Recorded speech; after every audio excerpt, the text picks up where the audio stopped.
that. So hello everyone, really excited to be here today. This is Laura Beck with the Eden Alternative. This is a very casual, friendly conversation with the gang from Sherbrooke Community Center up in Canada, who will be hosting us for SherbrookePalooza on June 11th through the 13th of 2019, coming up really quickly.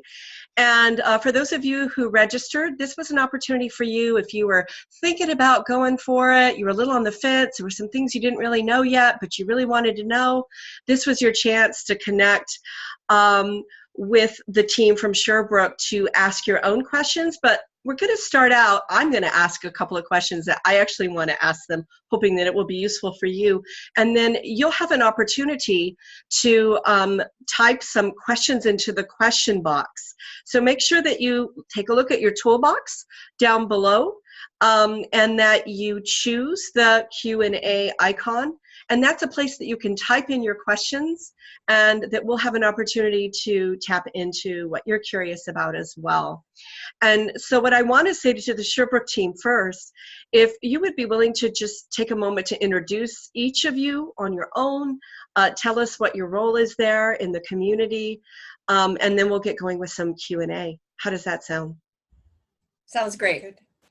So good morning, everyone. My name is Sue Ellen Beatty, and I'm the CEO, which stands for the Chief Empowerment Officer. And I have been at Sherbrooke for 32 years because I fell in love. My name's Kim Schmidt. Good morning, everyone. And I'm the leader of Resident Care Services here at Sherbrooke. And I've worked here for 25 years, and I love this place. It's like my second family. I'm Cheryl George, and I've been associated with Sherbrooke for over 33 years, 28 and a half of them as the education leader. And although I'm retired now, I'm still in love with Sherbrooke. I still volunteer here.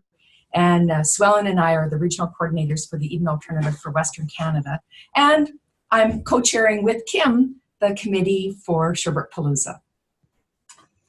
My name is Eric Anderson. I have not been here as long as the other three people that you see here. It will be 3 years in September, but this is a really wonderful, amazing place, and I've loved each and every day of coming here to Sherbrooke. I'm the communications leader, and we're just really, really excited for SherbrookePalooza in June. So we're hoping to get the word out with this webinar today and hopefully entice some of you who are a bit on the fence. Hopefully we'll get you here to Saskatoon. Awesome. Thank you so much, each and every one of you, for telling us a little bit about yourselves. And if the longevity of the folks on the line today doesn't tell you something about the spirit and the culture of this community, I don't know what does. So I'm excited to have this conversation, and I actually wanted to start out by asking you, for those of the folks that are on the line today that may not be as familiar with Sherbrooke's legacy, I'm just wondering if you could share a little bit about some of the kudos, accomplishments, maybe even awards that you've received over the years that really highlight your commitment to person-directed care. And I also want to know which ones you're most proud of and why. So what do you want to tell us about that?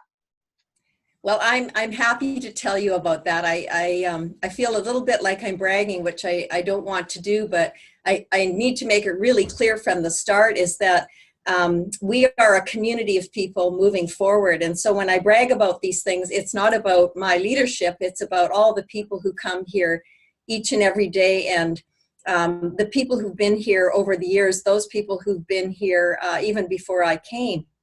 So Sherbrooke started way back in the 60s as a for-profit private nursing home. And there were 326 people who lived here, so it was a great big place, most people in 4-bed rooms, which was inhumane and atrocious. And of course, since that time, we have replaced all of our buildings, and most people are familiar with the Sherbrooke Village because you actually see that video in Eden Training. And so that is part of our physical environment. But in the early 70s, there were 5 Christian churches who got together and purchased Sherbrooke.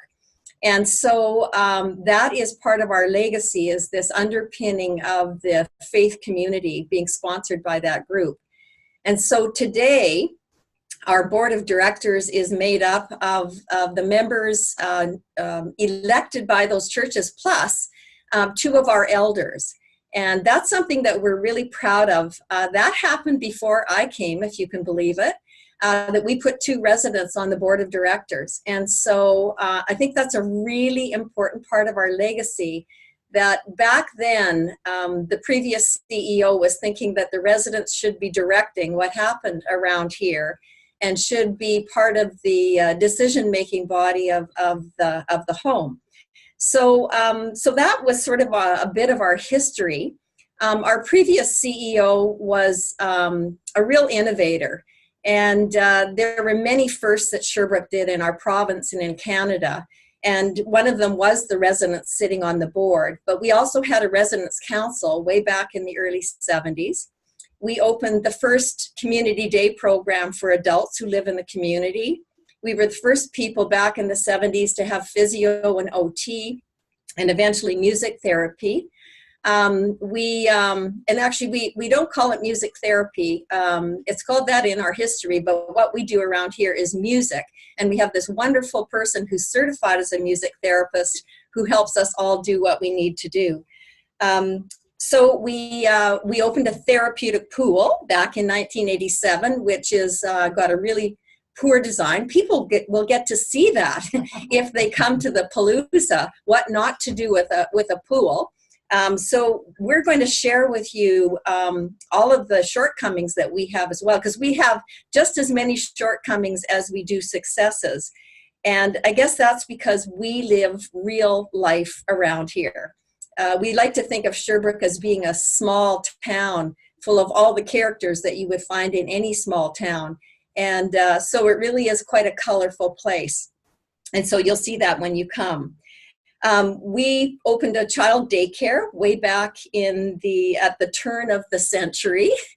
And so we've been doing that for 20 years. And since that time, we've also opened a second one over on the far side of the city near another home that we own called Central Haven. So we're really proud of that Oak Trees and Acorns Child Care Center, and that is something that is really interesting to people, like how do we get a child daycare going? And so we can help people with that as well. And it's wonderful. There's 36 kids who come out every day, and they're mixing in with the elders, and it makes it such an exciting, vibrant place to be when you introduce those kids. And of course, when you combine them with the animals and the music and all the other things that go on around here, it really gets to be quite a lot of fun. We built a wheelchair accessible playground for kids who are disabled who can come and play here. And of course, the other thing that's great about that is that our elders can wheel right onto the playground and be close to the kids on the monkey bars. So that was something that we did way back in the day. We created and you'll love the wording of this, a master gardener position in the early 2000s. And that person helped us to kind of integrate plants into everyday life.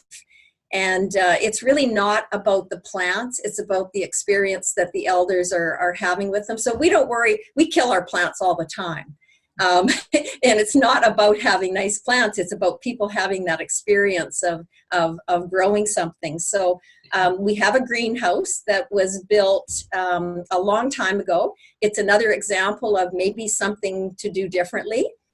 We can share that with you, but the greenhouse is a magical place.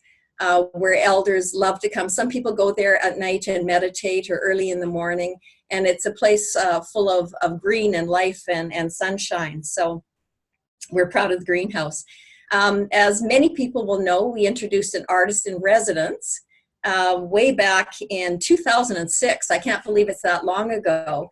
And we've had 3 or 4 since then, but we opened up an art studio, and if people are interested in watching, they can go to, it's a documentary called A Year at Sherbrooke, and you can go to the National Film Board of Canada and put that in, and you will be able to watch what we're doing with the art studio.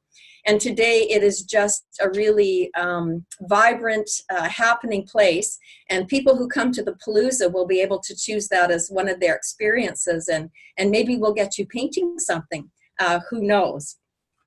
We've also had some TV shows about us, some national news broadcasts, articles written and published, and we're very proud about those things.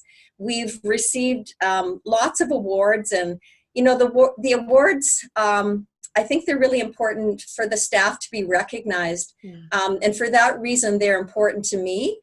But if we never received an award, it wouldn't matter, because what we're doing here each and every day is making a great place for people to live and work. And that is our passion. And every once in a while, we kind of get recognized for what we're doing around here. And I think that's a nice celebration for the staff.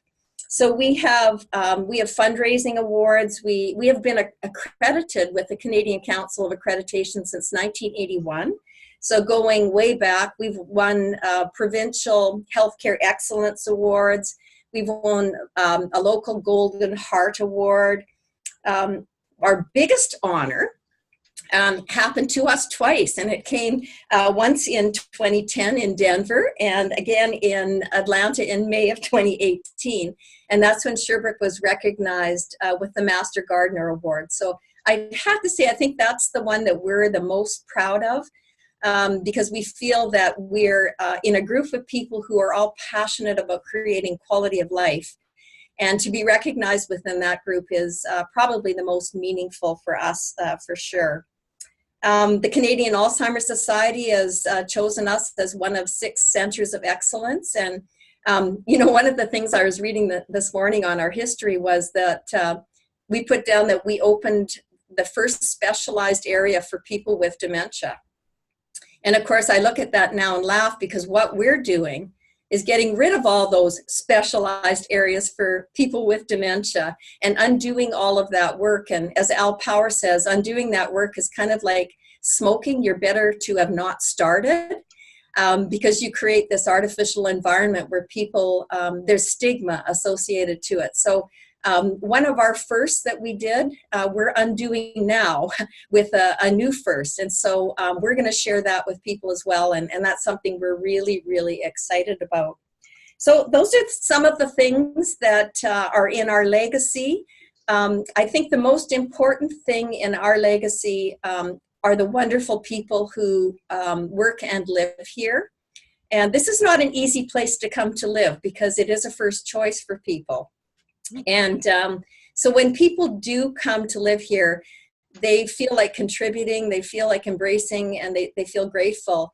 And it's also an employee first choice as well. So the people who come to work here are grateful, and they're passionate, and they're talented, and they have played a part in all of these accomplishments, and I'm in awe of them each and every day. And so you'll get to meet these wonderful people and talk to them and mingle.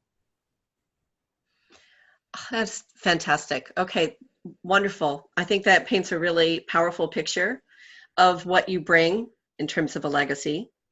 And along those lines, you've already shared so many reasons why, Sherbrooke in general is well positioned to mentor and teach organizations about how to transform their culture in a really powerful way.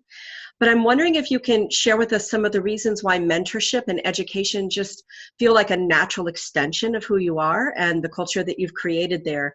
Obviously, the Palooza offers lots of opportunities for mentorship and education. Okay, Cheryl. Well, it's been an important part of our legacy. When I first joined Sherbrooke over 30 years ago, it was that focus on education that really drew me in. As an educator, it was really important for me to connect with a place that had placed such high value on education. And so it was like opening the doors, being a breath of fresh air and sunshine. We did struggle because as we were working to change the culture of our organization, we were working within the confines of that institutional structure that so many of us are familiar with.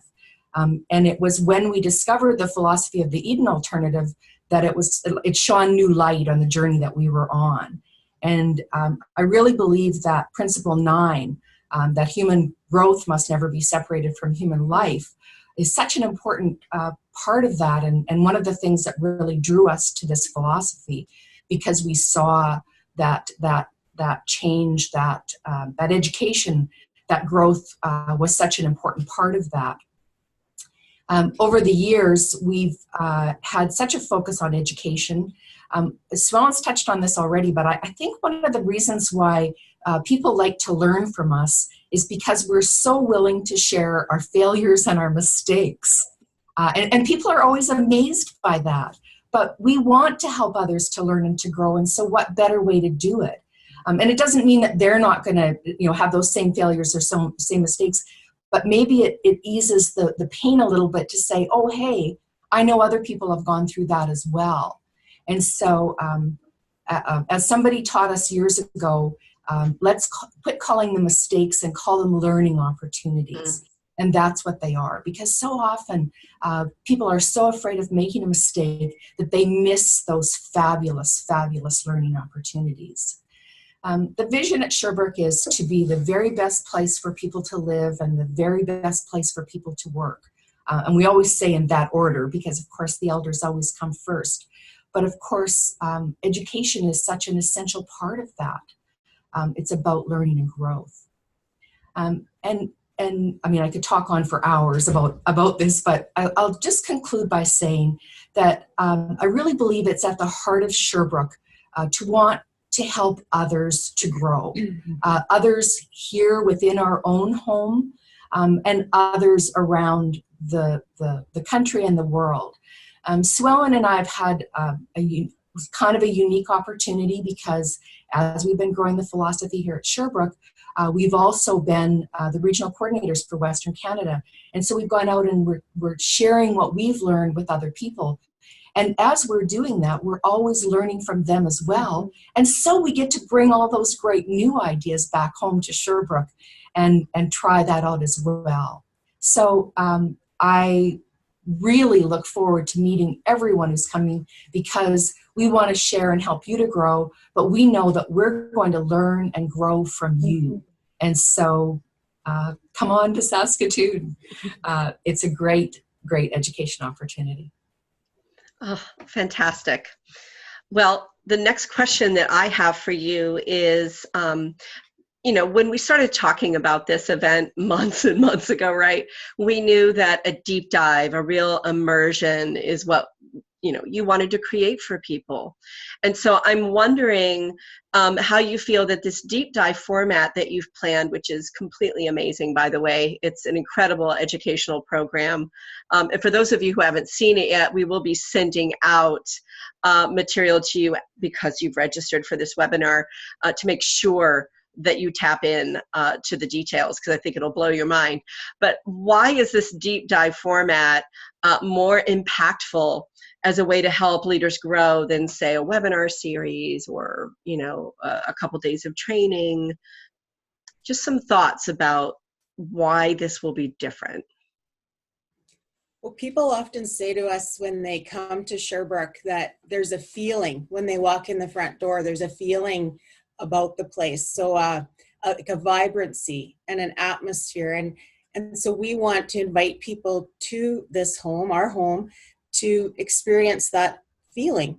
It's hard. We go out and speak a lot, as Sue Ellen said, and publish articles, and we have some video out and pictures, but it's hard to capture the real feeling of the place. So we want everybody to experience that, and so we're so excited to have you come and walk in the front door and feel that too.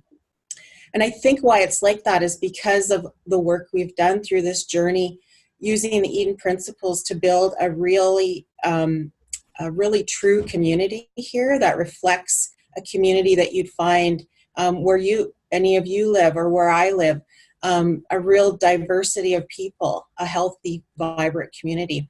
And so when you walk in the doors and you walk through the street and you go in the neighborhoods, you'll see all sorts of people. So you'll see the elders and the staff and the iGen children and the daycare children and volunteers and families.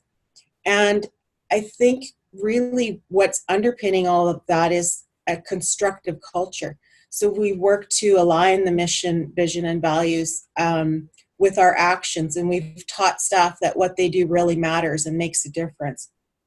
So for those of us who work here, I think we don't maybe see it as much as outside people. So one of the things I really love doing are tours, because you see through other people's eyes how we are.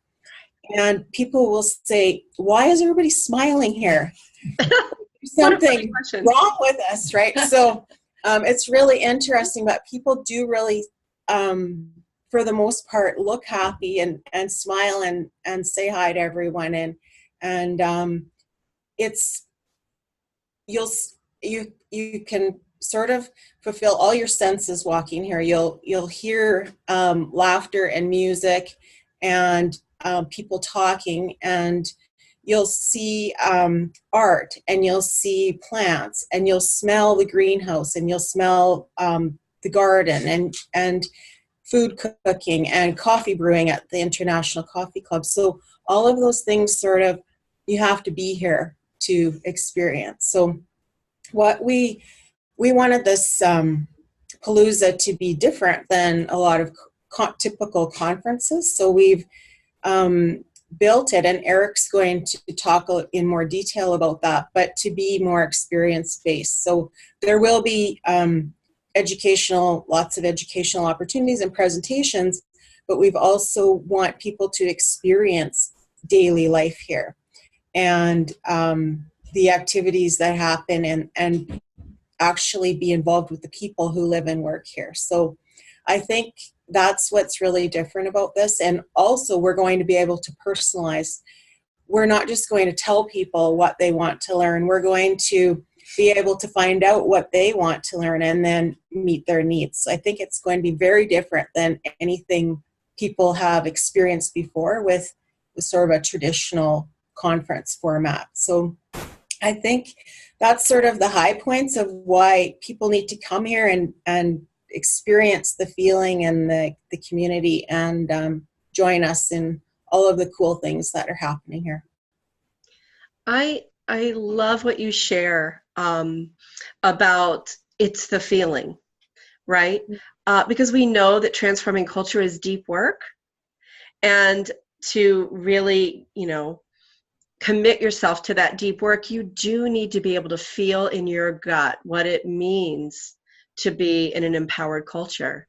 So yeah, it makes perfect sense that being there, getting your hands in there, and having an experiential journey can have a really different kind of impact, right, than a quick training or reading an article about you, which is great, but maybe just not going to get you in that place where you're like, oh my gosh, I have got to do this now. Like, there's just no question. So I love how you described that, Kim. Thank you. All right. Well, Eric, I am just going to ask you, because Kim said you're going to be the guy who tells us about this. I want to hear a little bit about some of the highlights of the detailed program. I know you can't tell us everything, but what are some of the things that you really want people to hear right now that you think will touch them? So there's a couple of learning opportunities that I want to share, and then we'll get to all the experiences. And I have some cheat notes with me, just because there are so many experiences that people are going to get to experience when they come to the Palooza. One of the things that, excuse me, that people are going to be able to learn about are all the intergenerational opportunities that happen here at Sherbrooke. So for those of you that don't know, we have a grade 6 classroom that spends their entire year here at Sherbrooke. So it's a very unique partnership with the Saskatoon Public School Division. It's the only one of its kind in Canada, and it's an incredible opportunity for students to learn just a whole breadth of skills. And it's also an incredible opportunity for our elders as well to make some really meaningful and lasting relationships with these students. So you will get to learn about we call it the iGen class, the intergenerational classroom. And we have 2 incredible teachers, and they work very closely with a lot of our managers, a lot of our staff. And you'll get to see that. So that's going to be very exciting. And also, as Sue Ellen mentioned earlier, the fact that we have a daycare here as well. Not a lot of things bring me as much joy as when I see the little kids walking hand hand in hand, kind of strolling down our hallways. It's so darn cute, and you have to see it, so that you'll receive that opportunity as well. One of the things that's been mentioned as well too is our dementia inclusive initiative that we've been working on really, really hard for the last year or so. And so there's going to be a lot of learning opportunities. There'll be a seminar talking about just how that initiative has been going. So in terms of having the idea to actually making it happen.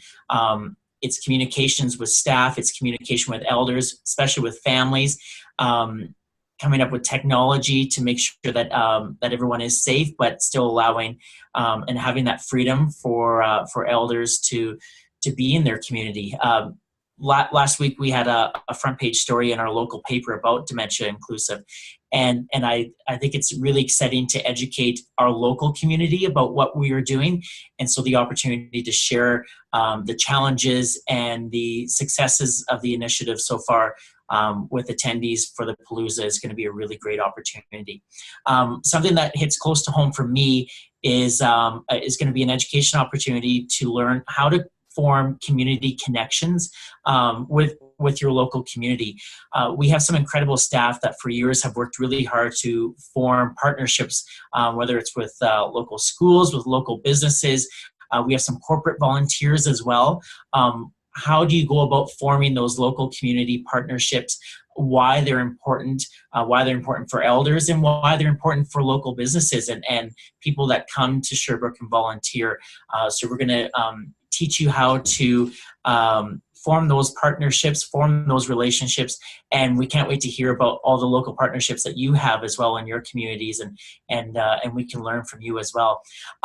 The last thing I want to touch on too in terms of education opportunities is something that is definitely out of my comfort zone, and my wife can attest to this too, but it is about creating the proper decor for a community. I've learned a lot about how important pillows are in certain certain spots of a community, but I'm just going to refer to my notes for a second. So it's called The Magic of Pillows is what the education session is called, and it's basically a home and garden television version in terms of what you're going to learn. So we're going to give you ideas for coming up with creative ideas, creative materials, so that almost you can create different vignettes within your community, and having elders having some input with that. It's something that when I started this job at Sherbrooke a couple of years ago, I never really put a lot of thought of in terms of how important creating a sense of home through decor is, but it makes such a difference. And like Kim said, you're going to get that feel when you walk into Sherbrooke, and you're going to see those different aspects, those different parts of our community. Something I'm really excited for is we just brought in a jukebox into one of our areas of Sherbrooke that's next to a pool table, and the jukebox has been a really big hit. And talk about creating a unique environment within our community at Sherbrooke. So. There are going to be people that know much more about it than I do that will be teaching you how to do these types of things, but it really does add to an overall sense of community. So I'm really excited to learn more about that too. So those are some of the education opportunities that I wanted to touch on. And then in terms of the experiences, there are so many experiences that you're going to see, that you're going to feel when you come to the Palooza. And I'm very glad that you'll have access to the program, that you'll be able to see everything. But just some of the highlights. Kim mentioned our International Coffee Club.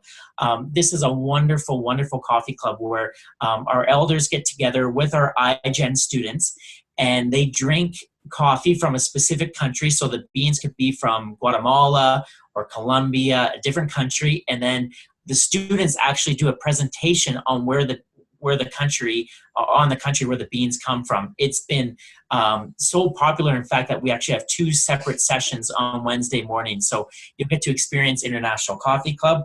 Our art studio is a wonderful place to experience just the joy of art within our community, and having an artist in residence is such a blessing to have here at Sherbrooke. You're going to experience some dancing. We have a really neat group called our waxing group, which is the group's called Wax On, Wax Off, or Wax Poetically. And it's basically a Sherbrooke hand spa, but there's the sense of camaraderie within that group is really wonderful to experience. Gardening is big here at Sherbrooke, not only within our grounds here, but we have 2 plots in our community garden, just in a park behind our building, so you'll get to experience that too. Something that I try to go to as often as I can is our Veterans Village happy hour. I'm just serving, I'm not drinking, but I'm just serving the elders.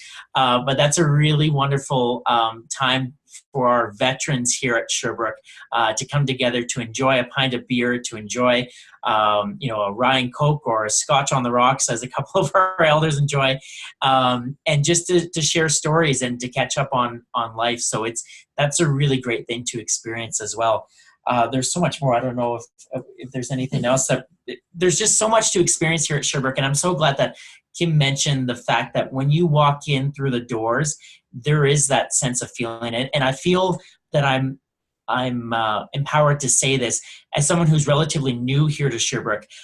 When I first came here, Kim's right. Everyone's smiling, and I came from a journalism background, so I worked in a newsroom for 8 years, and so I had a little bit of pessimism within me, and I thought this seems too good to be true, but it is. It is such a wonderful place, and I'm so glad that we have this opportunity to invite people within our community, because it is one thing to read articles about the iGen program or to see a video about Sherbrooke, but you really have to walk through the doors and experience what daily life is like here at Sherbrooke. And I know you're going to walk away with so much more passion and knowledge that you can bring back to your respective communities. And one last thing too, I have to say that Saskatoon is a wonderful, wonderful city, especially in the summertime.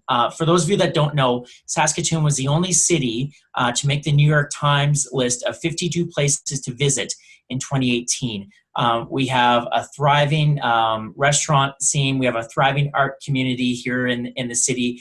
And we have a beautiful river that runs right through the heart of downtown Saskatoon. So not only will you get to experience all that Sherbrooke has to offer, but you're also going to experience a really wonderful city in the heart of Canada. So we're really excited to have you. All right. Thank you so much. That to be clear, that's a taste of what you will experience if you decide to register for the Palooza. And the only other thing I wanted to ask about, and speaking with Sue Ellen and Cheryl about the Palooza way back, is that you have really customized an approach to creating an empowered culture there at Sherbrooke. That you said you were eager to share with the participants, because I imagine people are going to land there, they're going to experience things, they're going to see and feel and have a multi-sensory experience of the culture you've created there. But I'm guessing that maybe the folks on the line might want to know, are you going to tell me how to create it? Like, are you going to help me figure out how to do decision making in a participatory way? Are you going to help me figure out what it means to create those empowered teams? What can you offer on that? That's actually going to be our opening keynote, and Kim and I are going to go through the framework that we have created. That is, Kim described it as a constructive culture, and we talk about it as being very intentional. In fact, when we have new staff come, we say to them, please improve us, but don't change our culture, because it is our framework. Our principles matter. We hold true to them. And so we're going to share that whole framework right at the beginning of the Palooza, so that hopefully you will be able to follow those threads right through your 3 days with us and see these things in action and see what we say is really what happens out there. So yeah, we're going to send you away with a tool. Oh, they're going to be so fortunate.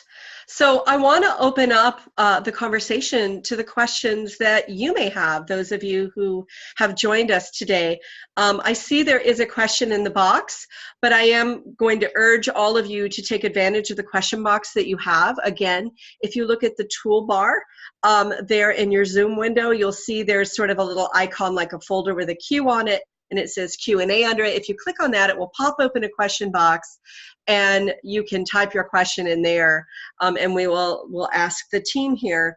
The question in the box right now is about, have we received a lot of registrations? And what I will tell you is that we have received several registrations. We do have limited space, and there's actually just a few spaces left for people to grab, which is why we decided to do this, because we'd like to see those spaces go to somebody who's really interested in being a part of this experience. So we will be following up with you with the registration information, the full education program, and give you a little more information so that you can decide if this is the right move for you.